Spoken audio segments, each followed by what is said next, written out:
Merci d'être avec nous. Le sort de l'Europe se joue sous nos yeux en direct. Merci beaucoup Alexandre Orlov d'être là.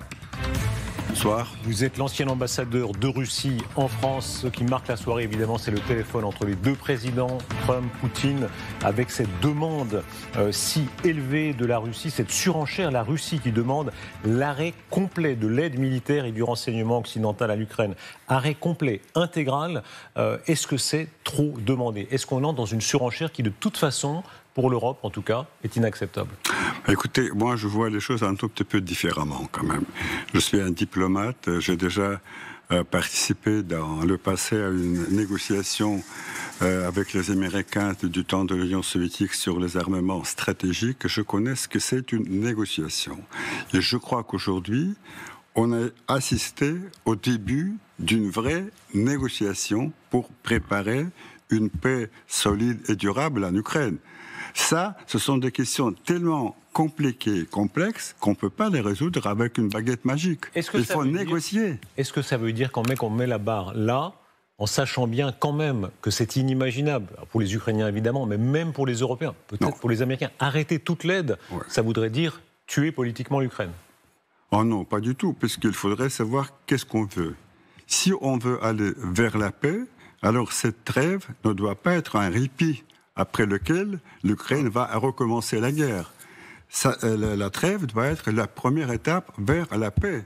Et c'est pour ça que si on continue pendant la trêve d'envoyer les armes, mobiliser des gens, on voit, c'est un marché de dupes. Les Russes, quand même, sont des gens méfiants, et nous connaissons très bien leur jeu. Monsieur Orlov, la méfiance est partagée, c'est le moins qu'on puisse dire. Malheureusement. Chacun se réarmera, c'est évident, c'est normal. On ne peut pas empêcher la Russie de se réarmer, mais vous ne pouvez pas empêcher non plus l'Ukraine et l'Europe de se réarmer. Non. On ne peut pas empêcher, mais je crois qu'il y a d'autres moyens pour assurer la sécurité. Il y a des moyens diplomatiques. Souvenez-vous de tout ce processus de house control des années 70, l'acte final d'Helsinki, ça coûte beaucoup moins cher et ça a marché très bien jusqu'à la fin de l'Union soviétique. Et attention, le réarmement que proposent Macron et les autres dirigeants de l'Europe va ruiner l'Europe, puisque les armes, vous les aurez au plus tôt dans 10 ans. Et dans 10 ans, la situation va complètement changer. Et même avec des sommes faramineuses qu'on veut payer pour leur armement, l'Europe ne pourra pas faire face à la Russie. Monsieur l'ambassadeur, la demande de l'Europe, la demande du président de la République, réitérée ce soir, c'est que les Ukrainiens soient autour de la table de négociation. Pour l'instant, ce soir, ce coup de fil, 2h30 de conversation. Trump, Poutine... Mais quand même, principal intéressé, en tout cas un des deux principaux intéressés, l'Ukraine n'est pas là. Est-ce que la Russie acceptera que l'Ukraine soit à la table des négociations? Non, bien sûr, à un moment donné, les Ukrainiens et les Russes, avec les Américains, seront à la table de négociation.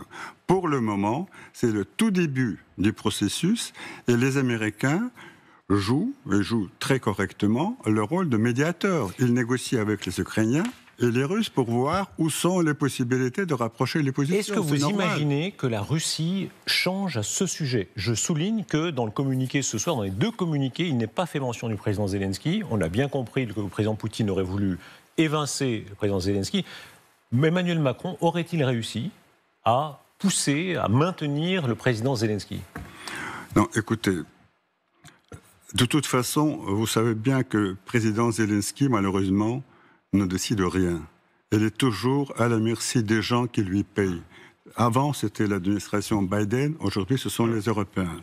Ceux qui décident réellement... C'est un pays souverain. Vous n'avez pas réussi à le prendre. Un pays souverain. Vous n'avez pas réussi à prendre Kiev. Non, le pays est souverain. Mais le président n'est pas légitime. Vous savez que son mandat a expiré au mois de mai dernier. Partant de guerre. Les élections auront lieu, il peut être réélu. De toute façon, on verra. Le jour quand l'accord de paix sera prêt, c'est pas lui qui va signer, puisque sa signature, sur le plan juridique, ne vaut rien. Pardon, ou bien il sera réélu, il sera réélu. Non, s'il est réélu, bien sûr. Quoi qu'il en soit, on apprend maintenant, sirène d'alerte, de nouveau des bombardements, là maintenant, en ce moment, sur l'Ukraine. Ça donne pas évidemment une image très pacifique. Les combats continuent de deux côtés. Vous savez qu'aujourd'hui, les troupes ukrainiennes ont repris une offensive dans la région de Belgorod. C'est-à-dire, c'est de deux côtés. La guerre, elle continue tant que la trêve ne sera pas décrétée, mais pour préparer les trêves, justement, les deux présidents Trump et Poutine se sont entendus que les deux délégations russes et américaines vont se rencontrer très très vite, quelque part au Moyen-Orient, pour commencer la négociation. Alexandre Orlov, vous êtes dans la diplomatie russe et soviétique depuis très longtemps. Vous avez commencé avec Gromyko, on l'appelait Monsieur Niet, c'était le ministre, disons, historique. C'est grand ami de la France. Ah. Il aimait beaucoup la France, je me souviens. Ah oui. Il était un peu nuancé, disons. Il y a déjà quelques réserves qu'on pourrait rappeler. Mais quoi qu'il en soit, aujourd'hui, comment est-ce que vous expliquez ce rapprochement si grand entre les Américains et les Russes, entre Trump et Poutine? Pour beaucoup d'Européens, c'est un sujet d'inquiétude. Non. Peut-être les Européens, tout simplement, n'ont pas compris, mais je crois ce qui s'est passé aux États-Unis avec l'élection de Trump, c'était une vraie révolution. Puisque, à la place des bureaucrates, des néoconservateurs qui, depuis Obama, dirigeaient ce pays avec des buts complètement idéologiques, est venue une administration des gens qui ne sont pas des hommes politiques. Ils ont réussi leur vie dans l'économie. Donald Trump est un promoteur, Elon Musk est un homme d'affaires. Ce sont des gens avec une approche tout à fait différente de la politique. Ils veulent être constructifs, pragmatiques, développer la coopération. Et puis surtout, je crois ce qui est important aussi, Trump a fait revenir aux États-Unis les valeurs traditionnelles qui sont les nôtres. C'est-à-dire il y a une base pour se comprendre entre Poutine et Trump très très large. Est-ce qu'il y a une connivence idéologique? Chacun la nomme comme il veut. Le président de la République avait parlé d'international réactionnaire entre le conservateur Trump et le conservateur Poutine. Est-ce qu'il y a au fond un cousinage? Non. Ça, c'est trop simplifié. C'est un peu primitif quand même. C'est un peu ce que vous avez dit il y a quelques secondes. C'est un peu primitif. C'est vrai que du point de vue de leurs convictions, Trump et Poutine sont des conservateurs. Tout à fait, mais c'est pas une étiquette négative. Moi aussi, je suis conservateur. Enfin, à l'époque, vous étiez communiste, vous serviez un régime communiste. J'étais communiste, tout à fait, mais écoutez, le temps a passé. J'ai pris de l'âge, je suis devenu conservateur. Est-ce qu'il y avait déjà ce germe, en réalité? Certains disent ça. Il y a un texte magnifique de Georges Semprin qui va voir à l'époque Souslov, l'idéologue du Parti communiste, et comment dire, illumination, il dit, tiens, en fait, l'URSS est de droite. Est-ce qu'il y a au fond une tradition plus ancienne même? Non, c'est difficile. Moi, je peux dire que la période actuelle me rappelle la période du début de la détente, des années 70. Je me souviens très bien. Alors, le général de Gaulle a lancé le mot détente, mais la vraie détente, elle s'est opérée entre nous et les Américains. C'est Richard Nixon et Henry Kissinger qui ont préparé avec l'équipe de Brejnev les premiers accords, traités ABM, traités sur la limitation des armements stratégiques. Ils ont lancé ce processus qui a conduit quand même à une période de paix qui a duré jusqu'à la fin de l'Union soviétique. Les Européens se font-ils une illusion? Quand on rappelle l'histoire, effectivement, Nixon-Brejnev, Kennedy-Khrouchtchev, quand on rappelle Yalta avec Roosevelt qui appelait Staline « Oncle Joe », en dépit des crimes monstrueux de Staline. En réalité, est-ce que les Américains ont une certaine tradition d'arrangement avec les Soviétiques et avec les Russes? Je dirais qu'il y a des traditions, certes. Et puis, nous sommes quand même les deux très grands pays. Quand on vit dans un très grand pays, il y a quand même une mentalité un peu différente des petits pays. Alors, nous savons que nous avons sur nos épaules une très grande responsabilité pour la paix.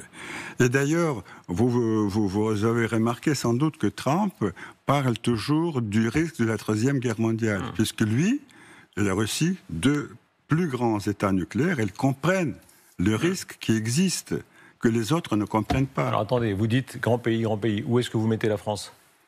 Un petit. Attendez, j'ai cru entendre petit. C'est un pays moyen. Si vous voulez, sur le plan militaire, c'est un petit pays. Nucléaire. Oui, d'accord, mais quelques bombinnettes. C'est pas tout à fait différent. Sur le plan, vous les prenez plus au sérieux que ça. Sur le plan de l'histoire, de la culture, de la civilisation, la France est un très grand pays. Mais sur le plan militaire, elle ne pourra jamais faire face à la Russie. Est-ce que vous avez une jubilation?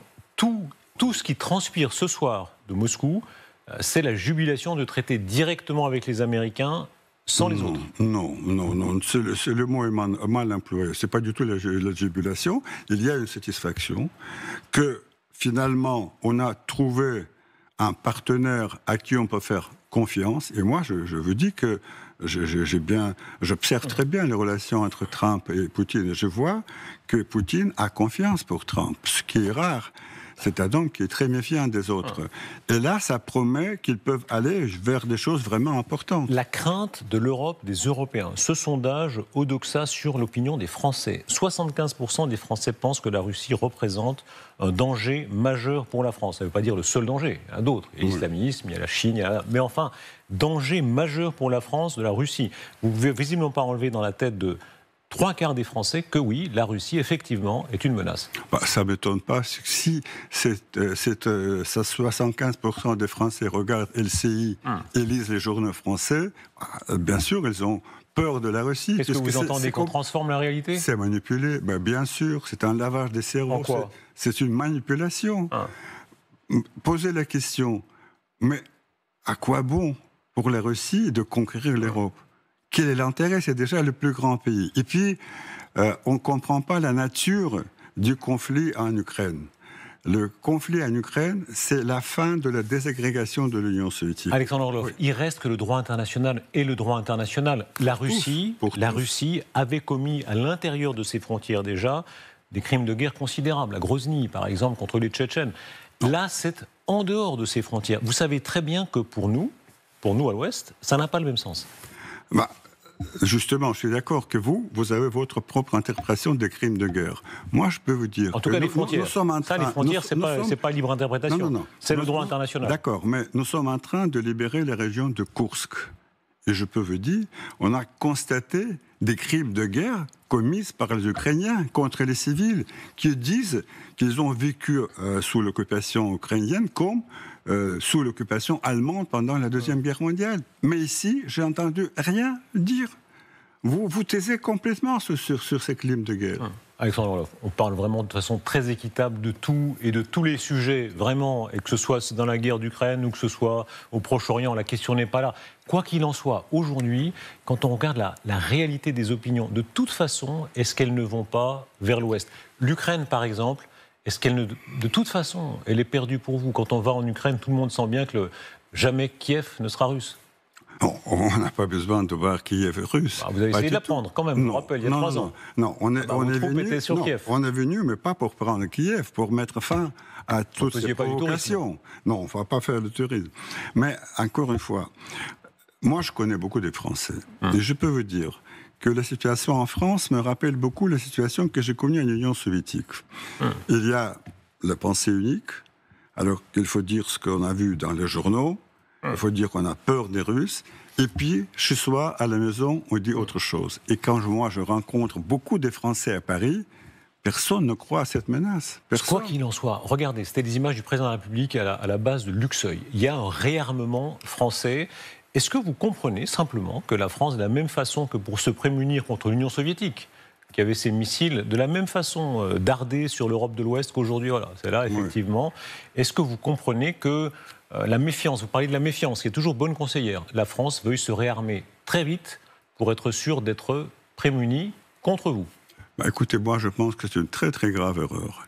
De toute façon, d'abord, la Russie n'a aucune intention d'attaquer la France, et d'autre part, avec tous ces efforts de réarmement, la France ne sera jamais ripostée à une attaque russe si elle vient un jour. Mais sans doute, elle ne viendra jamais. Comment vous croire ? Est-ce que vous pouvez vous engager ? Alors, sur la France, pardon, les pays baltes, parce qu'il y a un engagement, c'est l'article 5 de l'OTAN, c'est cet enchaînement que nous craignons ici en Europe de l'Ouest. Est-ce que vous pouvez dire jamais nous ne tenterons de prendre les pays baltes ? Bien sûr. Bien sûr, les pays baltes, ils sont déjà indépendants depuis 30 ans. Ils sont membres de l'OTAN, je crois, depuis 20 ans. Jamais la Russie a eu une moindre tentative de les attaquer. À quoi bon ? Vous connaissez la population de ces pays. Estonie, 1,3 million. Oui, enfin, Lettonie, 1,8 million. C'est l'accès à la mer, Moscou, etc. La seule ville de Moscou, c'est 12 millions. Mais de quoi parlons-nous ? Vous disiez nous n'allions pas entrer en Ukraine. Vous êtes entré. Non, on n'a jamais dit ça. Si. On a été provoqué. On a été provoqué. On a attendu 8 ans avec les accords de Minsk que les choses se règlent d'une façon pacifique. Hélas, rien n'a été fait. Alexandre Orloff, merci beaucoup.